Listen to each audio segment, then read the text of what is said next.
1 யோவான் 2வது அதிகாரம் 25வது வசனம். பரிசுத்த ஆவியானவர் அப்போஸ்தலனாகிய யோவானை கொண்டு எழுதின முதலாம் நிருபத்தின் 2வது அதிகாரத்தின் 25வது வசனத்தை வாசிக்க கேட்கலாம். நித்திய ஜீவனை அளிப்பேன் என்பதே அவர் நமக்கு செய்த வாக்குத்தத்தம். கரங்களை உயர்த்தி ஒரு விசை கூட ஹalleluya. ஆண்டவராகிய இயேசு கிறிஸ்துவினாலே நமக்கு கிடைக்கப்பட்ட பரலோக பொக்கிஷம் இது. மற்ற வாக்குத்தத்தங்களை நீங்கள் பார்ப்பீர்களே, ஆனால் அவைகள் எல்லாம் இம்மையிலே நாம் வாழ்வதற்கு வேண்டியதாய் காணப்படுகிறது. எந்த ஒரு பழைய ஏற்பாட்டில் நீங்க வாக்குத்தத்தத்தை எடுத்து பார்த்தாலும் நமக்கு அல்லது நம்முடைய தலைமுறையினருக்கு நம் வாழ்வதற்கு ஏதுவானதாய் காணப்படுகிறது. ஆனால் இந்த வாக்குத்தத்தம் என்பது எதிர்பார்ப்போடு நம்மை காத்திருக்க வைக்கிறதாகவும் சுதந்திரிக்க வைக்கிறதாகவும் இருக்கிறது. வேதம் சொல்லுகிறது, வாக்குத்தத்தங்கள் எல்லாம் கிறிஸ்துவுக்குள்ளே ஆம் என்றும் ஆமென் என்றும் இருக்கிறது. ஆண்டவர் சொல்லுகிறார், என்னை விசுவாசிக்கிறவன் மரித்தாலும் பிழைப்பான். நான் கொடுக்கிற தண்ணீர் குடிக்கிறவனுக்கு ஒரு காலம் தாகம் இராது. ஆண்டவர் தம்மை முன்னிறுத்தும் போது, தம்மை வெளிப்படுத்தும் போது ஜனங்கள் அதை கேட்கிற அத்தனை பேரும் அந்த பரலோக ஆசீர்வாதங்களை பெற்றுக்கொள்ள வேண்டும், அதை ஒருவரும் இழந்து விடக்கூடாது என்கிற அந்த ஒரு நல்ல இருதயத்தோடு தான் ஆண்டவர் போகிற இடத்துல எல்லாம் பேசி கொண்டிருக்கிறதை, பிரசங்கித்துக் கொண்டிருக்கிறதை வேதத்திலே நம்மால் பார்க்க முடியும். எனவேதான் எபேசியருக்கு எழுதும் போது ஆவியானவர் பவுலை கொண்டு எழுதுகிறார், ஆவிக்குரிய சகல ஆசீர்வாதங்களாலும் நம்மை ஆசீர்வதித்திருக்கிறார். இந்த வாக்குத்தத்தத்தை நானும் நீங்களும் எப்படி சுதந்திரித்துக் கொண்டோம் என்றால், எப்படி பெற்றுக் கொண்டோம் என்றால், கிறிஸ்துவை விசுவாசித்ததன் மூலமாய், அவர் மூலமாய் கிடைக்கப்பட்ட அந்த ஒரு சுத்திகரிப்பு அல்லது அவர் மூலமாய் கிடைக்கப்பட்ட அந்த ஒரு மாற்றம். இந்த மாற்றத்தை தான் வேதம் சொல்லுகிறது, புது சிருஷ்டி, ரட்சிக்கப்பட்டவன், புது சிருஷ்டி, பழையன ஒளிந்தன எல்லாம் புதிதாயின, கிறிஸ்துவுக்குள் நானும் நீங்களும் ஜெனிப்பிக்கப்பட்டிருக்கிறோம். இதை நாம் பெற்றவர்கள் பெற்றிருக்கிறோம், இன்னைக்கு கேட்டிருக்கிறோம். இன்னைக்கு அந்த காரியங்களை எல்லாம் சொல்லும் போது நம்முடைய உள்ளம் துள்ளுகிறது, நம்முடைய ஆத்துமா களி கூறுகிறது. ஏனென்றால் நமக்குள்ள இந்த மீட்பு இருக்கிறதுனால.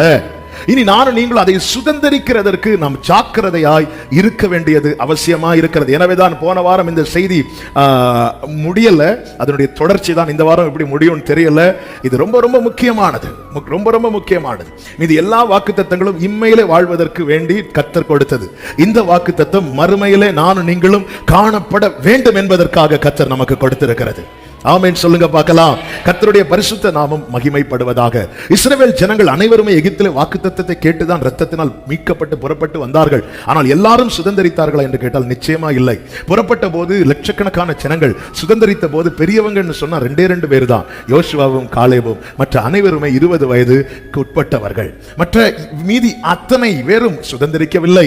வேதம் அதை இப்படி சொல்லுகிறது, கடைசி காலத்தில் வாழ்கிற நமக்கு எச்சரிப்பு உண்டாகும்படிக்கு இவைகள் எல்லாம் எழுதப்பட்டிருக்கிறது. எனவே நம்முடைய வாழ்க்கையும் நம்முடைய ஓட்டமும் ரொம்ப வேகமா போயிட்டு இருக்கு, ரொம்ப வேகமா.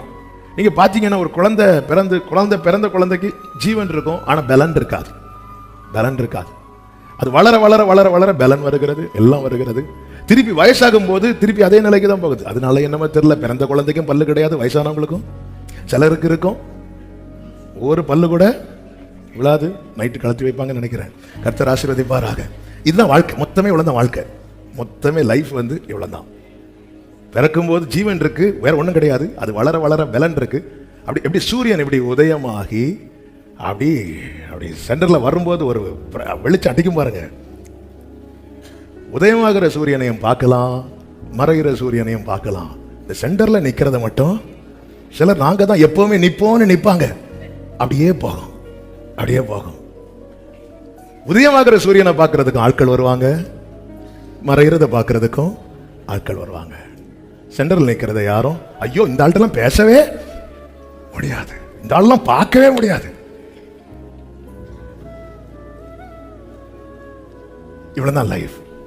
ஆனா நாம் எப்படியோ வாழ்ந்து கொண்டு எங்கேயோ போய் கொண்டு இருந்த எனக்கு உங்களுக்கும் தேவன் ஒரு நம்பிக்கையை கொடுத்திருக்கிறார். அதை வாசிக்க கேட்கலாம். மத்தேயு சுவிசேஷம் 7வது அதிகாரம் 13-14 வசனங்கள். இடுக்கமான வாசல் வழியாய் உட்பிரவேசியுங்கள். கேட்டுக்கு போகிற வாசல் விரிவும் வழி விசாலமுமாய் இருக்கிறது. வழி விசாலமுமாய் இருக்கிறது. அதின் வழியாய் பிரவேசிக்கிறவர்கள் அதின் வழியாய் பிரவேசிக்கிறவர்கள் அநேகர். ஜீவனுக்கு போகிற வாசல் ஜீவனுக்கு போகிற வாசல் இடுக்கமும் வழி நெருக்கமுமாய் இருக்கிறது. வழி நெருக்கமுமாய் இருக்கிறது. அதை கண்டுபிடிக்கிறவர்கள் சிலர். கடந்த 2 வாரங்களாகவே பரிசுத்த ஆவியானவர் இந்த வார்த்தையை கொண்டு இடைபட ஆரம்பித்தார். இது எவ்வளவு பெரிய வார்னிங் தெரியுமா? இது வேற யாராவது பேசியிருந்தா, அதாவது வேற பவுலோ பேதுருவோ யோவானோ பேசியிருந்தால், ஒருவேளை இது அவங்க அப்படி பேசியிருப்பாங்க இப்படி பேசுவாங்கன்னு சொல்லி தர்க்கம் பண்றதுக்கும் ஸ்கிப் பண்றதுக்கும் மனிதன் மார்க்கத்தை உண்டாக்குவான். அப்படிதானங்க நிறைய துருபதேசங்கள்லாம் வந்திருக்கு. அது அந்த காலத்துல அப்படி பேசினது, இந்த காலத்துல இப்படி பேசினது, அது அவங்களுக்கு பேசு, இதெல்லாம் இப்படி இப்படி இப்படி தனக்கு ஃபேவராக திருப்புவதற்கு நிறைய வாய்ப்புகள் இருக்கிறது. ஆனால் இது பேசினது யார் தெரியுமா? ஆமென் என்கிற நாமத்தை உடையவர். ஆமென் என்கிற நாமத்தை உடையவர். அது எப்படி சொல்றார் பாருங்க. 5வது அதிகாரம் 6வது அதிகாரம் 7வது அதிகாரத்தை ஒவ்வொரு லைன்ல சொல்லணும்னா, 5வது அதிகாரத்துல பரலோக ராஜ்யம் யாருக்குரியதுன்னு சொல்றார். 6வது அதிகாரத்துல அவர் யாருக்கு பலன் கொடுப்பாருன்னு சொல்றார். 7வது அதிகாரத்துல அவருடைய நியாய தீர்ப்பை குறித்து சொல்லுகிறார். இதுதான் இவ்வளவு டீட்டெயிலா பழைய பிரமாணங்களை எல்லாம் எடுத்து வைத்து கர்த்தர் ஜனங்களுக்கு அதிகாரமுடையவராய் போதிக்கிறார். எதற்காக இதை போதிக்கிறார்? ஒரு தேவ பிள்ளை புரிந்து கொள்ள வேண்டும், ஒவ்வொரு ஜனமும் புரிந்து கொள்ள வேண்டும். இவ்வுலக ஓட்டம் என்பது நிலையானது கிடையாது. இவ்வுலக வாழ்க்கை என்பது நிரந்தரம் கிடையாது. ஆமே, நரகம் என்பது சாத்தானுக்கும் அவன் கூட்டத்துக்கும் என்று மாத்திரமே நியமிக்கப்பட்டது. பிசாசானவன் என்ன செய்கிறான் தெரியுமா? தேவ சாயலால் உருவாக்கப்பட்ட மனுக்குலத்தை பாவத்தில் விழ வைத்து அவனை வஞ்சித்து தன் பக்கமாய் ஒரு திரள் கூட்டத்தை தன்னிடமாய் திருப்ப, அவன் காலம் முடிந்து அவன் அழியும் போது அவன் மட்டும் அழியக்கூடாது, அவனோடு கூட இந்த மனுக்குலமும் அழிய வேண்டும் என அவன் வேலையை ஏதேனிலே தொடங்கிட்டான். இப்பொழுது அவனுக்கு கொஞ்ச காலம்தான் உண்டு என்பதை அறிந்து துரிதமாய் செய்து கொண்டிருக்கிறான். ஆண்டவராகிய இயேசு கிறிஸ்து சொல்லுகிறார், ஜீவனுக்கு போகும் வாசல் இடுக்கமானது, கேட்டுக்கு போகும் வாசல் விசாலமானது. வாசல்னா என்ன, வழினா என்ன, அதை குறித்து நாம ரொம்ப ஆராய தேவையில்லை. ஏன்னா இயேசுவே சொல்லிட்டார், நானே வாசல், நானே வழி சொல்லிட்டார். அப்போ அவர் வழியாய் நான் பிரவேசிப்பதுதான் என்னுடைய பிரதான லட்சியமா இருக்க வேண்டும். அதற்கு தான் எபிரேயர் 12:1 சொல்லப்பட்டிருக்கிறது, மேகம் போன்ற இத்தனை திரளான சாட்சிகள் சூழ்ந்திருக்க பாரமான யாவையும் நம்மை சுற்றி நெருங்கி நிற்கிற பாவத்தையும் தள்ளிவிட்டு விசுவாசத்தை துவக்குகிறவரும் அதை முடிக்கிறவருமா இருக்கிற இயேசுவை நோக்கி, அடுத்த வார்த்தை, நமக்கு நியமித்த ஓட்டத்தில். சும்மா ஓடுனா எல்லாரும் ஓடுவோம். இந்த குழந்தைங்க ஓடுறத பாருங்க. என்ன வேணும், என்ன வேணும், என்ன விடுங்க, நான் ஓடணும். சரி ஓடு, ஆனா ஒரு கண்டிஷன். என்ன கண்டிஷன்? நான் ஒரு லைன் போட்டு தரேன், இதுல ஓடு. ஓட முடியாது. ஓட ட்ரை பண்ணிட்டு திரும்பி வந்து சொல்லுவான், என்ன பிடிச்சிருங்க. ஓடுறதுன்னா எல்லாரும் ஓடுவோம், ஆனா இந்த நியமித்த ஓட்டம் இருக்கு தெரியுமா, அதுதான் இடுக்கமா இருக்கு. அப்ப இந்த பாதையை இடுக்கமாக்கினது என்ன? இந்த பாதையை இது ஏன் இடுக்கமா? இதை எப்படி யார் இடுக்கமாக்கினா? அந்த வாசலுக்கு நிறைய வழியில போலாமே. இந்த பாதை இடுக்கமாக்கினது எது என்று கேட்டால், இந்த பாதை இடுக்கமாக்கினது இதுதான். சிம்பிளா சொல்லணும்னா, கேட்டுக்கு போகும் வாசல் விசாலமா இருக்கும், எப்படியும் வாழலாம். அது கேட்டுக்கு போகிற வாசல். இப்படிதான் வாழ வேண்டும் என்று கர்த்தர் எழுதி கொடுத்தாரே, இதுதான் இடுக்கமான வாசல். பாதை இடுக்கமாக்கினது வேற எதுவும் கிடையாது. நியமித்த ஓட்டம், நியமித்த ஓட்டம். இதுல ஓடுறதுக்கு தான் கிருபையை கொடுக்கிறார். அதுதான் எபேசியருக்கு எழுதும் போது பவுல் சொல்லுகிறார், எனக்கு அளிக்கப்பட்ட கிருபையின் நியமத்தை நீங்க அறிந்திருக்கிறீங்க. கலாத்தியருக்கு எழுதும் போது சொல்லுகிறார், நான் கிருபையை விருதவாக்குகிறதில்லை. கொரிந்தியருக்கு எழுதும் போது சொல்லுகிறார், நான் அதிகமாய் பிரயாசப்பட்டேன், ஆகிலும் நான் அல்ல, எனக்குள்ளே இருக்கிற தேவ கிருபை. தீமோத்தேயுக்கு எழுதும் போது சொல்லுகிறார், நான் முடிச்சிட்டேன், நல்ல போராட்டத்தை போராடினேன். இடுக்கமான வாசல்ல பிரவேசிக்க போராட வேண்டி இருக்கும், விசுவாச போராட்டம், ஆவியில போராட வேண்டி இருக்கும். ஏன்னா அவனதான் நெருக்கும், பாவம் நெருக்கும், பாரம் நெருக்கும். சிலர் பாவத்திலிருந்து வெளியே வந்துருவாங்க, ஆனா உலக கவலையிலிருந்து வெளியே வர மாட்டாங்க. எதையாவது நினைச்சு நினைச்சு நினைச்சு, இதெல்லாம் சாத்தானுடைய தந்திரம். நியமிக்கப்பட்ட ஓட்டத்திலிருந்து கொஞ்சம் தள்ளினாலே போதும், உலக பிரகாரமா ஒரு ஓட்ட பந்தயம் வைக்கும் போது அவங்களுக்கு எவ்வளவுதான் அவங்க வேகமா ஓடுறாங்க ஃபர்ஸ்ட் பார்ப்பாங்க, ரெண்டாவது எதை பார்ப்பாங்கன்னா அவங்க ட்ராக்ல ஓடுறாங்களா, அப்ப எவ்வளவு கவனமாய் அதனாலதான் ஆண்டவர் நம்மளை இன்னொரு ஆள் கூட ரேஸுக்கு விடாம, இங்க பாருப்பா உனக்கான பந்தயத்துல நீ ரீச் பண்ணாலே உனக்கு தான் ஃபர்ஸ்ட், ஆண்டவரே செகண்டே கிடையாது, அதனால அதை நினைச்சு நீ ஒரி பண்ணாத, நீ அதனால நமக்கு நியமிக்கப்பட்ட ஓட்டத்துல பொறுமையா பார்த்துவே. அதைதான் வேதம் சொல்லுகிறது, ஆவிக்குரியவன் எல்லாவற்றையும் நிதானிக்கிறான். எப்படி வாழலாம், நீ ரட்சிக்கப்பட்டுட்டல்ல, கிறிஸ்துவுக்குள்ள வந்துட்டல்ல, நீ எப்படி வாழலாம் என்கிற உபதேசமே, என்கிற காரியமே விசாலமான வாசல். இந்த வசனம் நம்ம எச்சரிக்கிறது. அந்த கேட்டுக்கு போகும் வாசல்ல போறவங்க அநேகர், ஆனா இடுக்கமான வாசல்ல பிரவேசிக்கிறவங்க, அதை கண்டுபிடிக்கிறவர்களே சிலராம். கண்டுபிடிக்கிறவர்கள். நல்ல கவனமா கேளுங்க. நாம் எப்படிப்பட்டவர்களா இருந்தோம் என்பதை ஒரு செகண்ட் நம்ம கண்ணுக்கு முன்னாடி கொண்டு வரணும். எபேசியர் 2வது அதிகாரம் அது மிகவும் அழகாய் நமக்கு சொல்லி தந்திருக்கிறது. எபேசியர் 2வது அதிகாரத்தின் 2-3 வசனங்களை வாசிக்க கேட்கலாம். அவைகளில் நீங்கள் முற்காலத்திலே இவ்வுலக வழக்கத்திற்கு ஏற்றபடி கீழ்ப்படியாமையின் பிள்ளைகளிடத்தில் இப்பொழுது கிரியை செய்கிற ஆகாயத்து அதிகார பிரபுவாகிய ஆவிக்கேற்றபடியாகவும் நடந்து கொண்டீர்கள். அவர்களுக்குள்ளே நாம் எல்லாரும் முற்காலத்திலே நமது மாம்ச இச்சையின்படியே நடந்து நமது மாம்சமும் மனசும் விரும்புகிறவைகளை செய்து சுபாவத்தினாலே மற்றவர்களைப் போல கோபாக்கினையின் பிள்ளைகளாய் இருந்தோம். இந்த கோபாக்கினையின் பிள்ளைகள் இப்படிதான் இருந்தோம். இந்த கோபாக்கினின் பிள்ளைகளுடைய செயல்கள் எப்படிப்பட்டதா இருக்கும்னா, சுபாவம் எப்படிப்பட்டதா இருக்கும்னா, பைபிள் என்ன சொல்லுது அப்படி செய்வோம் இருக்காது. தங்கள் மாம்சமும் தங்கள் மனசும் எதை விரும்புதோ அதை செய்வாங்க. எனக்குன்னு நான் ஒரு பிரமாணத்தை வச்சிருப்பேன், இது சரி இது தப்பு, அதை நான் செய்வேன். ஆனா பைபிள் தெளிவா சொல்லுது, இதுக்கு பின்னாடி ஒரு பொல்லாத ஆவி என்ன செய்து கிரியை செய்து. இவர்கள் எப்படிப்பட்டவர்கள் லிஸ்ட்ல வந்துருவாங்கன்னா, கோபாக்கினையின் பிள்ளைகள். அவருடைய கோபாக்கினையினுடைய சாம்பிள் தான் சோதோமில் நடந்தது. ஏன் சாம்பிள் சொல்றேன்னா, இயேசு கிறிஸ்துவின் கிரியைகளை கண்டு மனம் திரும்பாத பட்டணத்துக்கு கர்த்தர் சொல்லுகிற வார்த்தை என்ன தெரியுமா? நியாய தீர்ப்பு நாள்ல உங்களுக்கு நேரிடுவதை பார்க்கிலும் சோதோமுக்கு நேரிடுவது ரொம்ப லகுவா இருக்குமா? அப்ப இந்த நியாய தீர்ப்பின் நாளில் வெளிப்படுகிற கோபாக்கினை என்பது எந்த ஒரு மனிதனாலும் தாங்கவே முடியாதது. அப்படிப்பட்ட நிலையிலே, அப்படிப்பட்ட இடத்தில் தான் நானும் நீங்களும் இருந்தோம் என்பதை ரட்சிக்கப்பட்ட தேவ பிள்ளை மறந்துடக்கூடாது. யோபு 11வது அதிகாரம் 21வது அதிகாரம் அதனுடைய 30வது வசனத்திலே இப்படி சொல்லப்பட்டிருக்கிறது. நல்ல கவனிங்க. துன்மார்க்கன் ஆபத்து நாளுக்கென்று வைக்கப்படுகிறான். அடுத்த வார்த்தை, அவன் கோபாக்கினையின் நாளுக்கென்று கொண்டு வரப்படுகிறான். அது வர விட்டுட்டார், எப்படியும் வாழ்ந்துக்கோ. ஆபத்து நாளுக்கென்று துன்மார்க்கன் வைக்கப்படுகிறானா. அதனாலதான் ஒரு தேவ பிள்ளை தேவன் தருகிற சிக்ஷையை அற்பமா எண்ணவே கூடாது. ஆண்டவரே, நான் சும்மா லைட்டா தான் அப்படி பேசுறேன், அதுக்கு என்ன போட்டு என்ன பாடுபடுத்துறீங்க ஆண்டவரே? சும்மா அப்படி வலது புறம் இடது புறம் சாயும் போதே அடி. ஆனா அவங்க துணிந்து நடக்கிறாங்க ஆண்டவரே, அவங்க இஷ்டப்படி வாழ்றாங்க ஆண்டவரே, அவங்களெல்லாம் நீங்க கண்டுக்கவே மாட்டேங்கிறீங்க. பைபிள் தெளிவாய் சொல்லுகிறது, துன்மார்க்கன் ஆபத்து நாளுக்கென்று வைக்கப்படுகிறான். ஆண்டவர் அவனை கூப்பிட்டு விசாரிங்க, விட்டுரு. ஆண்டவர் அவங்களை கூப்பிட்டு விசாரிங்க, விட்டுரு. எப்போ ஆண்டவர் விசாரிப்பீங்க? கோபாக்கினை நாளுக்கென்று அவன் கொண்டு வரப்படுகிறான். அதனாலதான் ஆண்டவர் சொல்றார், மகனே, அவர் சிக்ஷைய அற்பமா எண்ணாத, அவர் கடிந்து கொள்ளும் போது சோர்ந்து போகாத. கர்த்தர் யாரிடத்தில் அன்பு கூர்ந்து யாரை சேர்த்து கொள்ள சித்தமா இருக்கிறாரோ அவர்களை அவர் என்ன செய்கிறாரா? கடிந்து கொண்டு சிக்ஷிக்கிறார் என்று எபிரேயர் 12:5-6 வசனங்களிலே சொல்லப்பட்டிருக்கிறது. நான் ஒரு காலத்துலலாம் நான் சின்ன தப்பு பண்ணாலும் என் நெஞ்சு பக்கு பக்கு பக்குன்னு அடிக்கும்.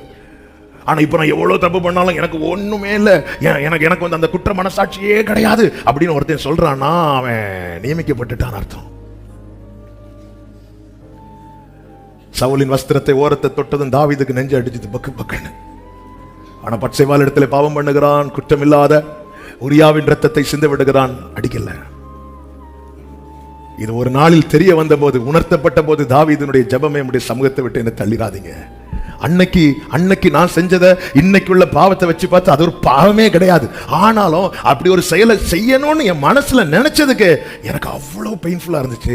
இன்னைக்கு இப்படி ஒரு துணிகரத்தை செஞ்சதுக்கு அப்புறமும் இன்னும் என் மனசுல கொஞ்சம் கூட உணர்வு வரலன்னா துன்மார்க்கன் ஆமென் ஆபத்து நாளுக்கென்று வைக்கப்படுகிறான். இந்த சத்தத்தை சமீபத்திலும் தூரத்திலும் இருந்து கேட்டுக்கொண்டிருக்கிற அன்பு சகோதரா, சகோதரி, உனக்கு கொடுக்கப்பட்ட காலம் எவ்வளவு பிரஷியஸான காலம் என்பதை நீ தயவாய் உணர்ந்து கொள். தயவாய் உணர்ந்து கொள். அவன் கோபாக்கினை நாளுக்கென்று கொண்டு வரப்படுவான். அந்த கோபாக்கினை நாளில அவர் இருக்கிற இடம் எது தெரியுமா? சிங்காசனம். நியாயாதிபதியாய், நீதியுள்ள நியாயாதிபதியாய் வெள்ளை சிங்காசனத்தில் உட்கார்ந்திருப்பார். இப்பொழுதோ அவர் கிருபாசனத்திலே நமக்காய் பரிதபிக்கிற பிரதான ஆசாரியராய் உட்கார்ந்திருக்கிறார். இந்த கிருபையின் வாசல் அடையும் முன்னமே யார் அவரிடத்தில் வருகிறானோ அவன் பாக்கியவான், அவன் பாக்கியவான், அவன் பாக்கியவான். எதற்காக இந்த சத்தத்தை கேட்க வைக்கிறார்? துன்மார்க்கர்க்கென்று நியமிக்கப்பட்ட அந்த கோபாக்கினை நாளிலே அவன் நிற்கிற வரிசையில இரத்தத்தால் மீட்கப்பட்ட சபையே, நீ நின்று விடக்கூடாது, நின்று விடக்கூடாது, நின்று விடக்கூடாது, நின்று விடக்கூடாது. கிளாஸ்ல ரெகுலரா ஃபெயில் ஆகிறவங்க இருப்பாங்க. எக்ஸாம் வச்சு முடிச்சிட்டு கிளாஸ் டீச்சர் வந்து மார்க் கொடுப்பாங்க. அவங்களுக்கு தெரியும், ஒரு 10 பேரை தெரியும் அவங்க ஃபெயில் தான். அவங்க ஃபேஸ் மாறாது. நான் வச்சுக்கோ 11வது பேப்பர் எடுத்து கொடுக்கும் போது அதுல பார்த்தா அதுவும் ஃபெயில் இருக்கு. யாருன்னு பார்த்து நல்லா படிக்கிறவன், இவங்க ஃபேஸ்ல மாறிடும். நீயும் ஃபெயிலா, நீயும் ஃபெயிலா. துன்மார்க்கருக்கு என்று ஆபத்து நாள் வைக்கப்பட்டிருக்கிறது. தன் துன்மார்க்கத்தில் துணிந்து நடக்கிறவன் அந்த கோபாக்கினை நாளிலே கொண்டு வரப்படுவான். அப்படி பார்க்கும்போது ஜட்ஜ்மெண்ட், அந்த நியாயாசனத்திலிருந்து அவர் தீர்ப்பு கொடுத்துட்டே இருக்கும்போது அந்த வரிசையில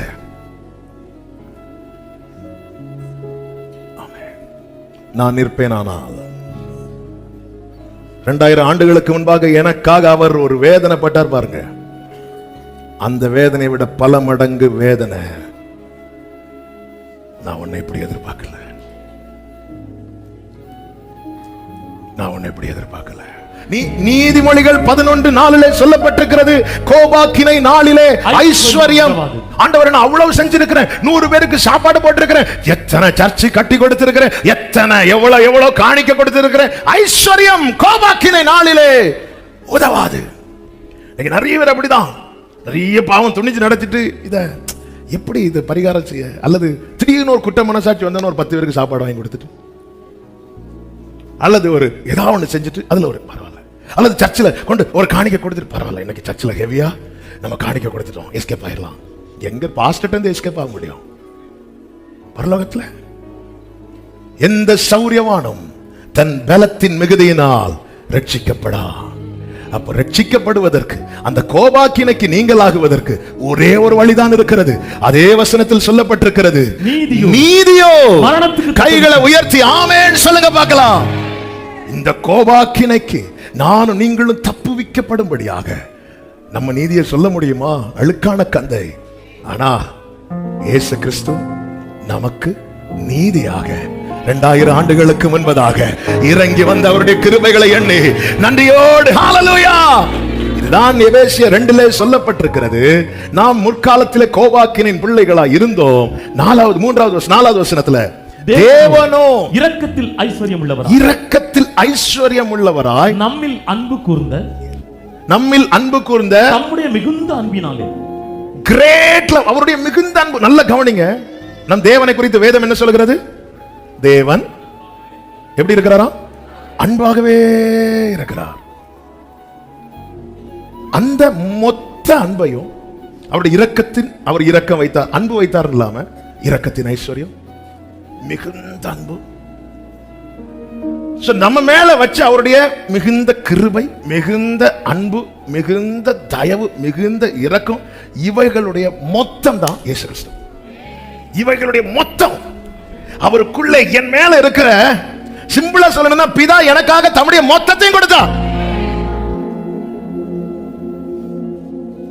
பிதா என் மேல வச்சதனுடைய அந்த, அதாவது சும்மா ஒரு அன்பு வச்சிருந்தாருன்னா வேற யாராவது அனுப்பி விட்டுருக்கலாம்.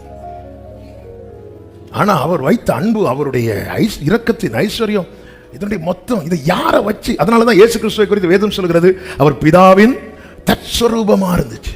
அப்படிதான் இருக்கிறார். என் மேல பரலோக தகப்பன் வைத்த அந்த அன்பை நான் உணரணும்னா வேற யாரை பார்த்தாலும் என்னால ஃபீல் பண்ண முடியாது. ஆனா இயேசுவை பார்த்தா, இந்த பழைய ஏற்பாட்டு பரிசுத்தவான்களுக்கு கிடைக்காத ஒரு பெரிய பாக்கியம், எதற்கும் உதவாத எனக்கு உங்களுக்கும் கிடைச்சது இயேசுவை பார்த்தது. ஆமென் சொல்லுங்க பார்க்கலாம். அதனால தானங்க போய் மார்பில் சாய்ந்து, இதே தேவன் தாங்க பழைய ஏற்பாட்டிலையும், அந்த பழைய ஏற்பாட்டில் தானங்க சொல்றாரு, ஆனா அதி சிநேகத்தால் உன்னை சிநேகித்தேன்.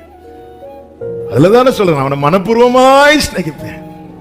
நீ திரட்சியா இருந்ததுனால நான் அவன் மேல அன்பு வைத்து தெரிந்து கொள்ளவில்லை. நான் அவனை நேசிக்கும் போது நீ ஒண்ணுமே இல்லை, யாக்கோபு போச்சியே, நான் இருக்கிறேன். ஆனா யாரும் சாய்ந்து கொள்ள வரல, யாரும் சாய்ந்து கொள்ள வரல. ஏன்னா பிதாவின் அன்பை காண்பிக்கத்தக்க, இருக்கிற வண்ணமாகவே காண்பிக்கத்தக்க ஒருவரும் இங்கே இல்லை. ஆனா என் மேல அவர் வச்ச அன்பு, இந்த கோபாக்கினையிலே நான் விழுந்து விடக்கூடாது, நான் அகப்படக்கூடாது என்பதற்காக தமது ஒரே பேரான குமாரனை தந்தருளி, ஆமென் சொல்றவங்க நல்ல கைகளை தட்டி தேவனுக்கு மகிமை. பாவியாகிய ஸ்திரீ பாதத்தில் முத்தமிடுகிறாள், பெரும்பாடுள்ள ஸ்திரீ நெருங்கி வந்து வஸ்திரத்தை தொடுகிறாள், யோவான் மார்பில் சாய்ந்திருக்கிறான். ஆமென். எப்படி இது சாத்தியாச்சு? அந்த அன்பு விளங்க பண்ணப்பட்டது இயேசு கிறிஸ்துவின் மூலமாய். அதனாலதான் பைபிள் சொல்லுகிறது, அவருடனே கூட அக்கிரமத்தில் மரித்தவர்களாய் இருந்த நம்மை அவருடனே கூட, எபேசியர் 2:5, அக்கிரமங்களில் மரித்தவர்களாய் இருந்த நம்மை கிறிஸ்துவுடனே கூட உயிர்ப்பித்தார். கிறிஸ்துவுடனே கூட உயிர்ப்பித்தார், கிருபையினாலே, கிருபையினாலே. 6வது வசனம், கிறிஸ்து இயேசுவுக்குள், கிறிஸ்துவுக்குள் அவர் நம்மிடத்தில் வைத்த தயவினாலே. அந்த தயவை வேற யாருக்குள்ளேயாவது வச்சு விட்டிருந்தா அது சின்ன பின்னமா இருக்கும். இன்னைக்கு அந்த தயவை நானும் நீங்களும் ருசிக்க காரணம் வைக்க வேண்டிய இடத்துல அவர் வைத்தார். கிறிஸ்துவுக்குள்ள பிதா தயவை வைக்கிறார், அன்பை வைக்கிறார், இரக்கத்தை வச்சுக்கிறார். எனக்கு என்னை நித்தியத்துல கொண்டு போய் சேர்க்க எனக்கு என்ன தேவையோ அதை மொத்தமா கிறிஸ்துவுக்குள்ள வைத்து கிறிஸ்துவை எனக்காய் தந்திருக்கிறார். நான் கிறிஸ்துவை பற்றி கொள்வேனானால், கிறிஸ்துவாகிய வாசலுக்குள் பிரவேசிப்பேனானால், நான் உள்ளும் புறமும் மேய்ச்சலை கண்டடைவேன். ஆமென் சொல்லுங்க பார்க்கலாம். ஆமென் சொல்லுங்க பார்க்கலாம். வலது கரத்தை உயர்த்தி, என்னை நித்தியத்திலே கொண்டு போய் சேர்க்க எனக்கு வேண்டிய அனைத்தையும் கிறிஸ்துவுக்குள்ளே வைத்து எனக்காய் அவரை தந்தருளின என் பிதாவே, உமக்கு ஸ்தோத்திரம், உமக்கு ஸ்தோத்திரம். ஹல்லேலூயா, ஹல்லேலூயா.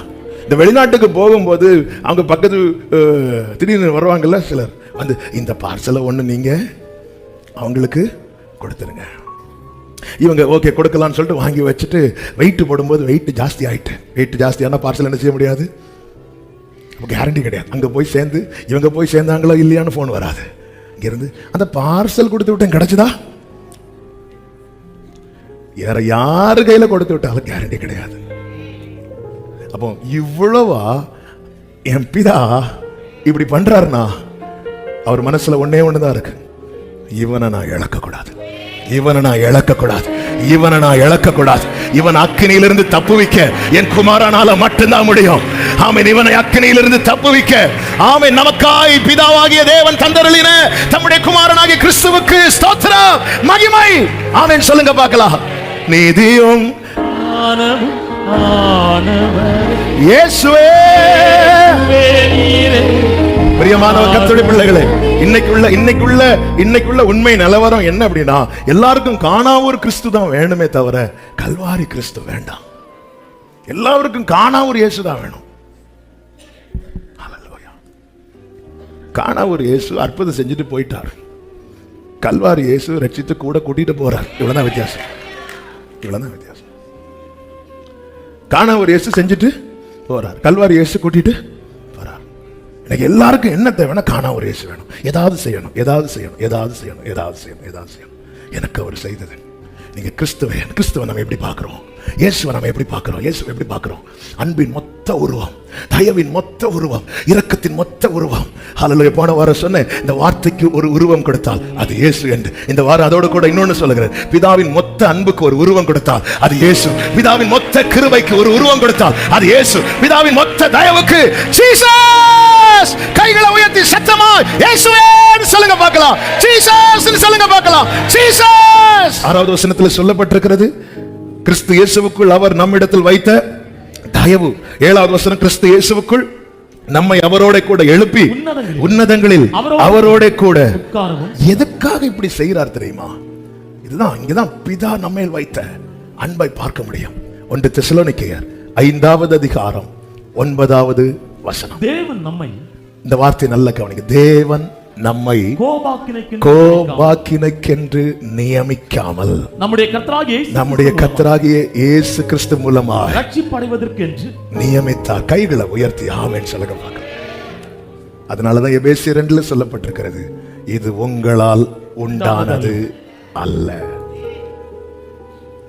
நான் ரட்சிக்கப்பட காரணம் என்ன? நான் ஒரு பாஸ்டர் பையனானதுனாலயா? நோ. பிலீவர் பிள்ளை? நோ. இது தேவ நியமம். அதனாலதான் எபேசியருக்கு சொல்லும் போது, உலக தோற்றத்துக்கு முன்னமே நம்மை தெரிந்தெடுத்தார். அதுதான் பாடுறோம், தயவால் பெற்றே. செகண்ட் ஜெனரேஷன் கிறிஸ்டியன்ஸ் இருக்கிறீங்க இதுக்குள்ள. ஃபர்ஸ்ட் ஜெனரேஷன் கிறிஸ்டியன்ஸ் இருக்கிறீங்க. தேர்ட் ஜெனரேஷன், ஃபோர்த் ஜெனரேஷன் இருக்கலாம். பிரியமானவர்களே, தேவன் நியமித்திருக்கிறார்.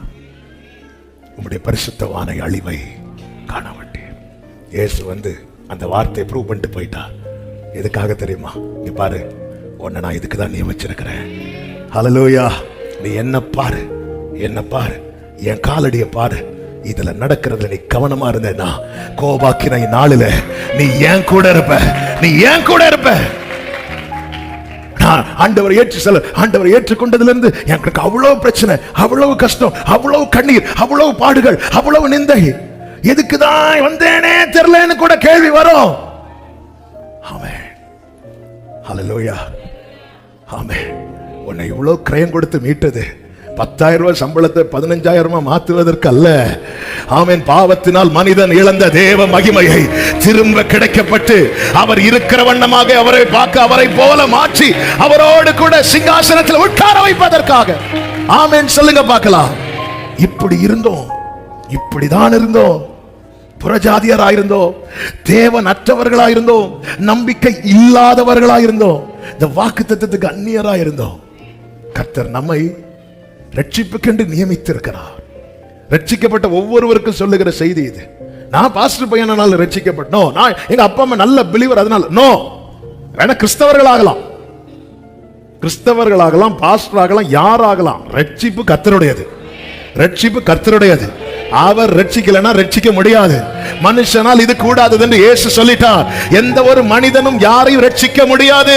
பாவத்திலிருந்து விடுவிக்கப்பட பாவம் இல்லாதவர் வந்தால் மட்டும்தான் முடியும். அப்படி இந்த பூமியில வந்தவர் ஒரே ஒருவர் தான். ரட்சிப்பு கர்த்தருடையது. ஆமென். அப்படின்னா நம்ம இப்போ இருக்கும்போதே நம்மள நிறைய பேருக்கு தெரியலங்க. ஆனா நம்ம இல்லாத போதே ஒருவர் பார்த்திருக்கிறார்ல.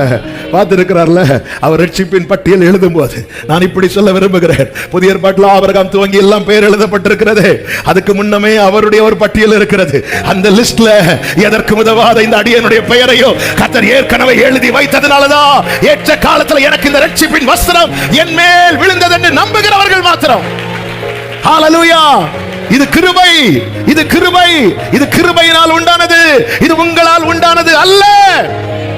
இப்ப விசுவாசத்தை துவக்கிட்டாரு, இனி முடிக்கணும். ஒரு மனுஷனுடைய துவக்கத்தை அல்ல வேதம் சொல்லுகிறது, முடிவை கவனி. நம்ம எல்லாம் துவக்கத்தை கவனிச்சுட்டு அதிலே திருப்தி ஆயிட்டு இருக்கிறோம். இல்ல, இனிதான் கேர்ஃபுல்லா ஒவ்வொரு ஸ்டெப் எடுத்து வைக்க வேண்டும். அப்போஸ்தலர் 17 சொல்லப்பட்டிருக்கிறது, அவர் அறியாமை உள்ள காலங்களில் காணாதவர் போல இருந்தார். இப்பொழுதோ அந்த வசனம் எடுத்தீங்களா? 30. அறியாமை உள்ள காலங்களை தேவன் காணாதவர் போல இருந்தார். இப்பொழுதோ மனம் திரும்ப வேண்டும் என்று எங்கும் உள்ள மனுஷர் எல்லாருக்கும். ஏன் எங்கும் உள்ள மனுஷர் என்று இப்ப சொல்லப்பட காரணம்? ஏனென்றால் கிறிஸ்து வெளிப்படும் வரைக்கும் யெகோவா தேவன் இஸ்ரவேலருடைய தேவனாக மாத்திரமே அறியப்பட்டார். எல்லாரும் பொறுத்த வரைக்கும் என்ன தெரியுமா? இஸ்ரவேலுடைய தேவன், இஸ்ரவேலுடைய தேவன். அவருடைய நாமமே இஸ்ரவேலின் தேவன் என்றே அறியப்பட்டது. ஆனா கிறிஸ்து வெளிப்பட்டதும் அந்த பேரியர் எல்லாம் உடைக்கிறார். ஆலயத்திலிருந்து புறம்பே தள்ளுறதுக்கு ரீசன் என்ன? சாரிபாத் விதவையும் நாகமானை ஆலயத்துக்குள்ள கொண்டு வந்தனால. ஆலயத்துக்குள்ள கொண்டு வரார், நாகமான பத்தி பேசுறார், ஜனங்கள்லாம் பல்ல கடிக்க ஆரம்பிச்சிட்டாங்க. எத்தனை குஷ்டரோகிங்க இருந்தாங்க, ஆனா ஆண்டவர் நாகமானுக்கு தானே சுகம் கொடுத்தார். எத்தனை விதவைங்க இருந்தாங்க, ஆனா அவளுக்கு எவ்வளவு புறஜாதிகள் தாங்க முடியல, ஜனங்களுக்கு அப்படியே ஆலயத்திலிருந்து தள்ளிட்டாங்க. இல்ல, தேவன் ஒரு குறிப்பிட்ட கூட்டத்தாருக்கு மட்டுமல்ல, தேவன் ஒருவரே. மனுக்குலத்தை மீட்க வந்தவர் ஒருவரே, மத்தியஸ்தர் ஒருவரே. உங்களுக்கு உங்க தெய்வம், எங்களுக்கு தேவன் ஒருவரே. வலது கரத்தை உயர்த்தி சத்தமா சொல்லுங்க, இயேசுவே ஆண்டவர். இன்னும் சத்தமா, இயேசுவே ஆண்டவர். இன்னும் சத்தமா, இயேசுவே ஆண்டவர். இது நம் தேசம் எங்கும் சீக்கிரம் முழங்க போகிறதற்காக ஸ்தோத்திரம், ஸ்தோத்திரம், ஸ்தோத்திரம். அப்படிப்பட்டவர்களுக்கு பரிசுத்த ஆவியானவர் பவுலை கொண்டு மீண்டும் அதே நிருபத்தில் எழுதுகிறார். 4வது அதிகாரம் 17 முதல், எபேசியர் 4:17 முதல். ஆதலால் கர்த்தருக்குள் நான் உங்களுக்கு சாட்சியாக சொல்லி எச்சரிக்கிறது என்னவெனில், மற்ற புறஜாதிகள் தங்கள் வீணான சிந்தையிலே நடக்கிறது போல. ஏன்னா முந்தி அப்படிதான் நடந்தோம். மாம்சமும் மனசும் விரும்பினதை செய்தோம். நம்ம யாரா மாறிட்டோம்? கோபாக்கின பிள்ளைகளா மாறிட்டோம். அப்படி இருந்த நம்மை பிதாவாகிய தேவன் தம்முடைய மொத்தத்தையும் தந்து, அவர்தான் இயேசு கிறிஸ்து, அவரை தந்து நம்மை மீட்டு பிரித்தெடுத்து யூதன், கிரேக்கன், அடிமை, சுயாதீனன் என்கிற அடையாளத்தெல்லாம் உடைச்சு கிறிஸ்துவினுடையவர்கள், கிறிஸ்துவுக்குள்ளானவர்கள் என்கிற நிலையில கொண்டு வந்து நிறுத்தி நம்மை அழகுபடுத்துகிறார், அழகு பார்க்கிறார். ஆதலால் கர்த்தருக்குள் நான் உங்களுக்கு சாட்சியாக சொல்லி எச்சரிக்கிறது என்னவெனில், மற்ற புறஜாதிகள், அதாவது தேவனை அறியாதவர்கள், இன்னும் இந்த அனுபவத்திலே வராதவர்கள், தங்கள் வீணான சிந்தையிலே நடக்கிறது போல நீங்கள் இனி நடக்கக்கூடாது. இங்கேதான் வாசல் வருது. அது வரைக்கும் பிரச்சனை இல்லை, நல்லா கால் போன போக்கு, மனம் போன போக்கு. அப்போ இந்த வார்த்தை என்ன செய்யுதுன்னா, என் வாசலை பார்க்கறதுக்கு வாசலை சுருக்கிறது மாதிரி இருக்கும். வாசல் ஆக்சுவலாக சுருக்கல, வாசலை நேராக்குது. என் பாதையை ஸ்ட்ரைட் ஆகுது. நான் உனக்கு முன்னே போய் கோணலானவைகளை செவ்வையாக்குவேன். ஆரம்பத்திலிருந்து கர்த்தர் இதுதான் செஞ்சிட்டு இருக்கிறார். ஆதியாகமம் 1வது அதிகாரம் அதுக்கு சாட்சி. பூமியானது ஒழுங்கின்மையும், கர்த்தர் வார்த்தை அனுப்பி வெளிச்சத்தை, முதல்ல வெளிச்சம் எதுக்குன்னா ஒழுங்காக்க, எல்லாத்தையும் அந்தந்த காலத்துல சிருஷ்டித்து ஆண்டவர் ஆதியாகமம் 1லிருந்தே செஞ்சுட்டு வரார். ஏனென்றால் ஒழுங்கின்மை தேவனுக்கு பிடிக்காது. He is holy. பரிசுத்தர், பரிசுத்தர். அதனாலதான் அவருக்கு படைக்கிறது எல்லாமே சுத்தமா இருக்கணும். பலியாகட்டும், ஆராதனை ஆகட்டும், எல்லாமே சுத்தமா இருக்கணும். அதான் முழு இருதயத்தோடு, முழு மனதோடு, முழு இருதயத்தோடு, முழு மனதோடு. நான் பாளையத்தில் உருவாகிறேன், அசூசியான ஒண்ணுமே இருக்கக்கூடாதுப்பா. அவ்வளவு அந்த தூய்மையை அவர் அவ்வளவு விரும்புகிறார். தூய்மையை அவ்வளவு விரும்புகிறார். ஆனால் பின்னாட்களில் மனுஷன் வெளியே மட்டும் கிளீனாக நீட்டாக வைப்பான், உள்ள அதான் பரிசேயரை பார்த்து சொன்னாங்க, வெள்ளை அடிக்கப்பட்ட வெளியே நல்ல வெள்ளையா இருக்கு, உள்ள பார்த்தா ஃபுல்லாக எலும்பு கூடாதான் இருக்கு. எத்தனை பேரை உள்ள கொண்டு ஆண்டவர் என்ன சொன்னார்? ஒருத்தனை பகைத்தாலே மனுஷன் கொலை. அப்படி பார்த்தா எத்தனை பேர் உள்ள. புதுசா எடுத்து பேசல, இயேசு சொன்னதுதான். ஒருவனை பகைத்தாலே அவன் யாரா இருக்கிறான்? மனுஷன் கொன்னுட்டான். நான் ஒருத்தனை பகைக்கிறேன்னா அந்த ஆளை நான் கொன்னுட்டேன்னு அர்த்தம். கொன்னுட்டு நான் வெளியே ஒயிட்ட போட்டிருக்கிறேன், வெள்ளை அடிக்கப்பட்ட கல்ற உள்ள எத்தனை எலும்பு கொண்டிருக்கு பாரு. இதெல்லாம் சொல்லிட்டு தான் சொல்லுவார், இடுக்கமான வாசல் வழியா. இனி ஆமேன்லாம் வராது. ஒரு 10 நிமிஷத்துக்கு நான் சீக்கிரம் முடிக்கிறேன். கர்த்தர் உங்களை ஆசீர்வதிப்பாராக. ஒருத்தங்களை நான் பகைச்சிட்டு நான் ஒயிட் போட்டு வந்திருந்து ஆராதிக்கிறேன்னா நான் உள்ள அவங்கள கொன்னு வச்சிருக்கிறேன்னு அர்த்தம். ஒருத்தன் பகைக்கிறவன் மனுஷ கொலை பாதக நான் சொல்லல, ஆமென் என்கிற நாமத்தையுடையவர் சொல்லுகிறார். ஒருத்தங்களை அவங்க மேல அவங்க செஞ்சு அப்படியே வச்சு பகையை வளர்க்கிறோம்னா அவங்களை நம்ம உள்ள கொண்டுட்டோம். இச்சையோடு பார்த்தாலே விபச்சாரம் செய்ததாயிட்டு, நீ செய்யணும் கூட நீ பார்த்தாலே செய்ததாயிட்டு. இயேசு இதை சொல்லிட்டு தான் சொல்ற, இடுக்கமான வாசல் வழியாய் பிரவேசிக்க. அப்ப இது சாத்தியமா? சாத்தியமா? சாத்தியமா? இங்க பாருப்பா, அதுக்கு தான் உங்களை நான் திக்கற்றவர்களாக விடு, நான் தேற்றவாளனை அனுப்புறேன், அவர் உங்களை சகல சத்தியத்துக்குள்ளும். ஹலோ, எத்தனை பேரை உள்ள கொண்டு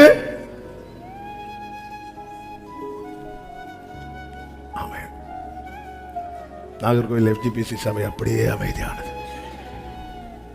அடக்காராத நிலையில் இருக்கிறது மாதிரி இருக்கிறீங்க. நம்ம கிட்ட 1000 காரணம் இருக்கலாம். ஆண்டவர் சொன்னாரா? இல்லை.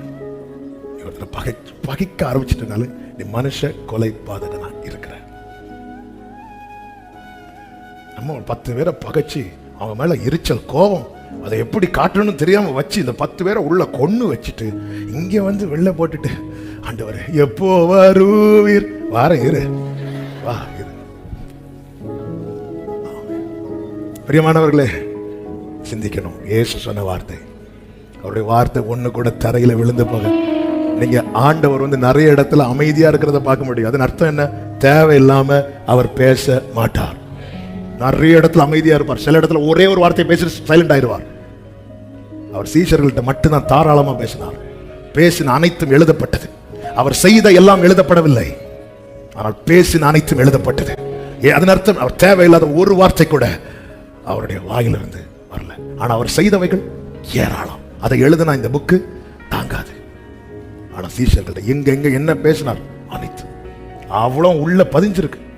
ஆவியானவர் எல்லாம் என்னுடைய இதிலிருந்து எடுத்து உங்களுக்கு தருவார். ஹோலி ஸ்பிரிட் தான் அந்த பைபிள் எழுதினார் என்பது அடையாளம் அதுதான். இல்லைன்னா அவர் அன்னைக்கு என்ன சொன்னாரு? பேதுரு சேவல் எத்தனை தடவை குவிச்சு? 2 3 எழுது மொத்தத்தில் குளம் ஆக்கி ஒண்ணுமே புரிஞ்சிருக்காது. இது என்ன தெளித்தேன், இத குழப்பவாதி படிச்சாலும் தெரிஞ்சிருவா. ஆமா, இத உண்மையா படிக்க வேண்டிய பிரகாரம் ஒருத்தன் படிச்சுட்டானா அவன் கிறிஸ்துவை விட்டு விலகவே மாட்டான். இது நல்ல தெளிவான நதிங்க, நதிங்க. என்னில் நிலைத்திருங்க. இந்த இதுதான் வார்த்தை தானங்க கிறிஸ்துவ. இந்த வார்த்தையாக செடி மேல படர்ந்துட்டீங்கன்னா ஆண்டு சொல்ற, என்ன இல்லாமல் உங்களால ஒண்ணுமே செய்ய முடியாது. உடனே ஒரு போட்டோ எடுத்து வச்சு பக்கத்துல அடுத்து நம்ம போட்டோ தான் வைக்கணும். இல்ல, இதான் அவரது வார்த்தை கிறிஸ்து.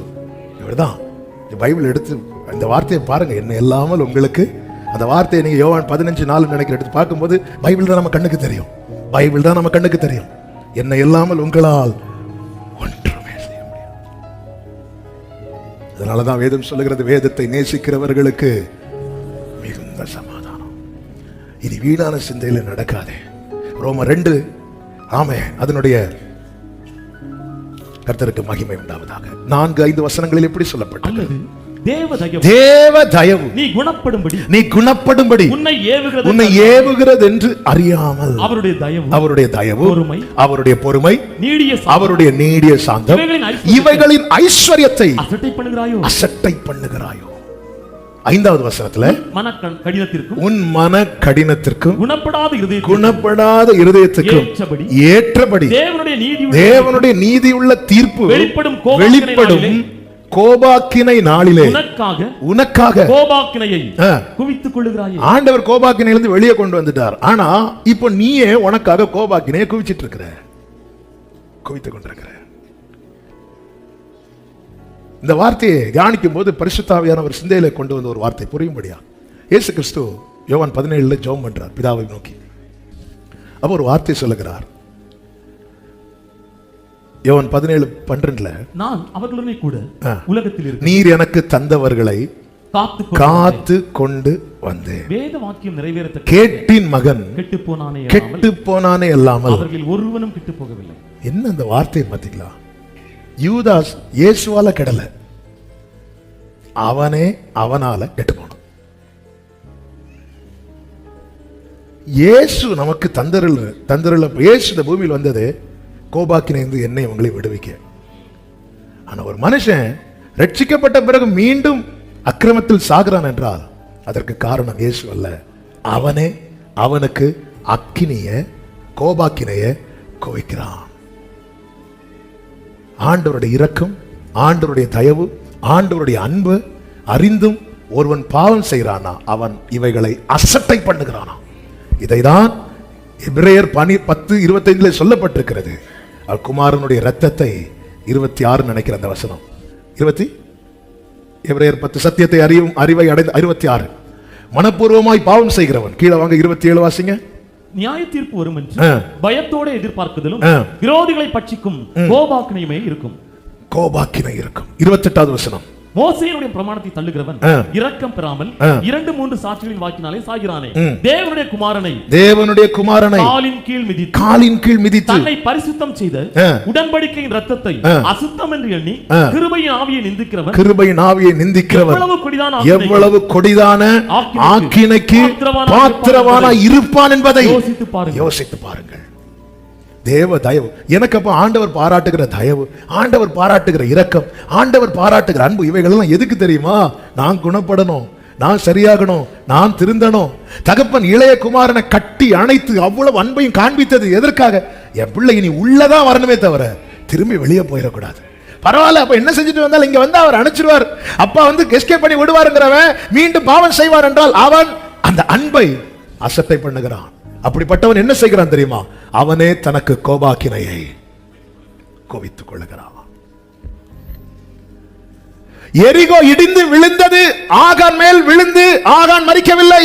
ஆகானே தனக்கு கற்குவியலை ஏற்படுத்திக் கொண்டான்.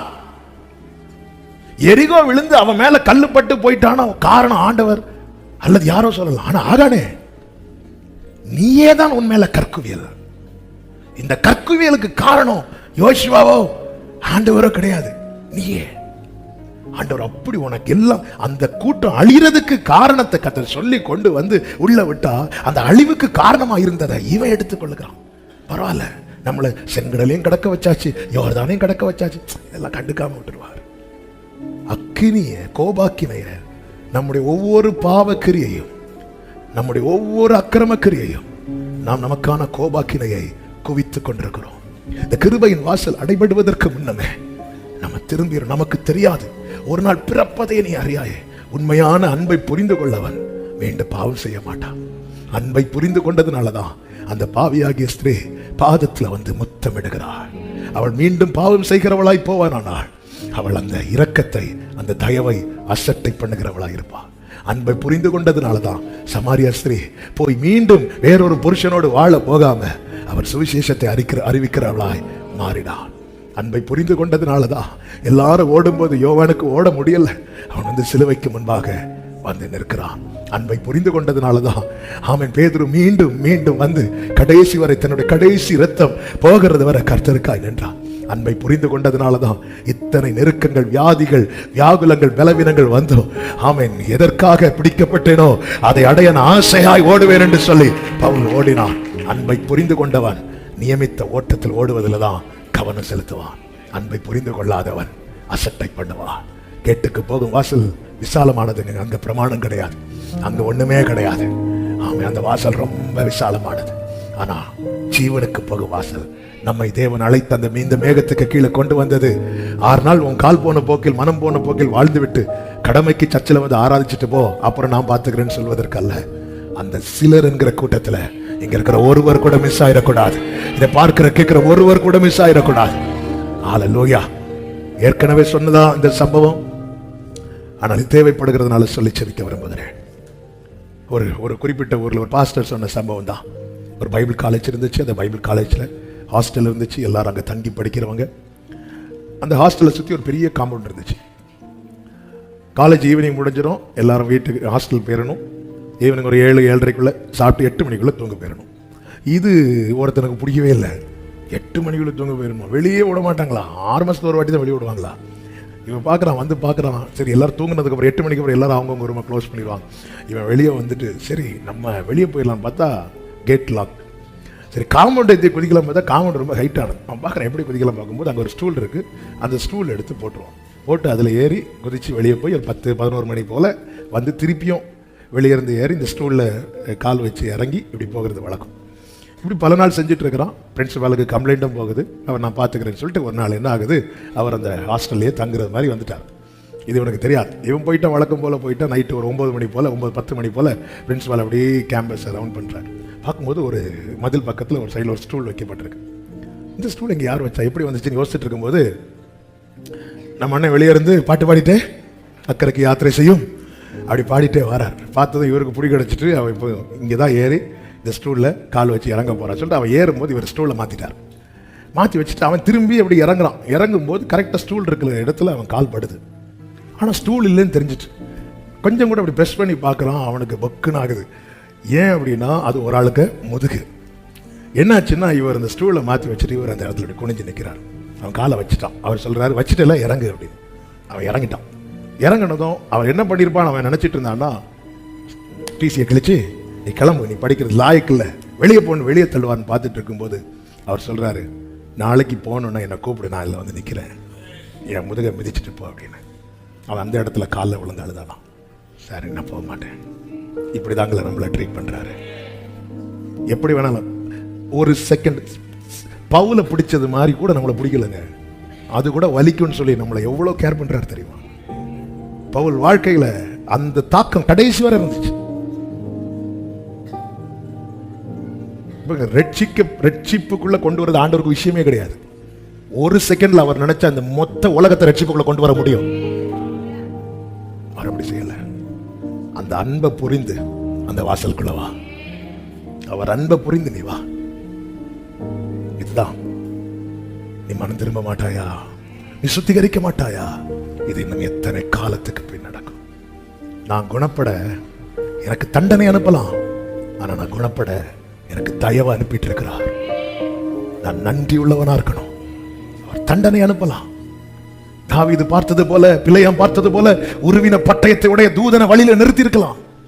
செய்யல. அன்னைக்கெல்லாம் பழைய ஏற்பாட்டுல தண்டனை அனுப்பினார், இப்போ தயவு அனுப்புறார். இதை புரிஞ்சிக்கவே முடியல. அவர் எதிர்பார்க்கிறது ஒண்ணே ஒண்ணுதான். நாளைக்கு கோபாக்கினைக்கான ஆட்கள் நிக்கிற கூட்டத்தில் நீ நிக்க கூடாது, நீ நிக்க கூடாது. ஆவியானவர் சபைகளுக்கு சொல்லுகிறதை காதுள்ளவன் கேட்க கடவன். எல்லாரும் எழுந்து நிற்கலாம் ஆண்டவர் சமூகத்தில்.